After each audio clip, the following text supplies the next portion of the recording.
গ্রামের নাম ছিল শালবন। সেই গ্রামে থাকত এক গরিব কাজের মেয়ে, নাম তার রূপা।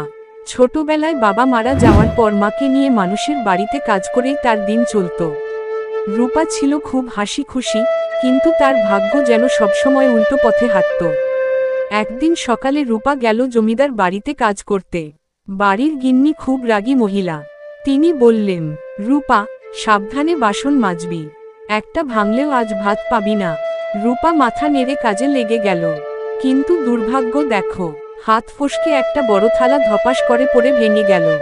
গিন্নি চিৎকার করে উঠলেন, এই মেয়ের হাত নাকি বাদরের লেজ, সব ভাঙে। রূপা মন খারাপ করে বেরিয়ে এল।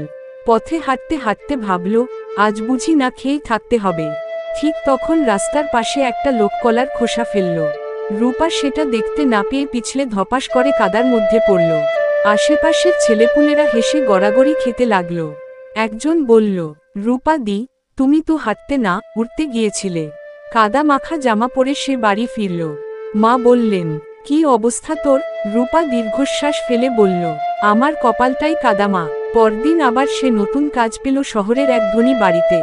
সেখানে তাকে বলা হলো শুধু একটা কাজ করতে, গোল্ডফিশের কাচের বাটি পরিষ্কার করা। রূপা মনে মনে বলল, আজ খুব সাবধানে করব। সে ধীরে ধীরে বাটি তুলল। ঠিক তখনই বাড়ির মোটা বিড়ালটা এসে তার পায়ের সাথে ঘষা দিল। রূপা ভয় পেয়ে হাত ছেড়ে দিল। কাচের বাটি চুরমার। গিন্নি চেঁচিয়ে উঠলেন, এই মেয়েকে কে এনেছে? এটা কাজের মেয়ে না, দুর্যোগের প্যাকেট। রূপা এবার কান্না চেপে বাইরে বেরোল। কিন্তু ভাগ্যের খেলাও অদ্ভুত।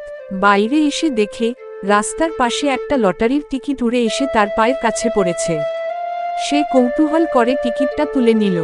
কয়েকদিন পর খবর এল, সেই টিকিটেই নাকি প্রথম পুরস্কার লেগেছে। রূপা অবাক। গ্রামের সবাই ছুটে এল। যে লোকেরা আগে তাকে নিয়ে হাসত, তারাই এখন বলছে, রূপার কপাল তো আসলে সোনার। রূপা হেসে বলল, দুর্ভাগ্য কখনো কখনো ভালো ভাগ্যের রাস্তা খুলে দেয়। তারপর থেকে রূপা আর কাজের মেয়ে রইল না।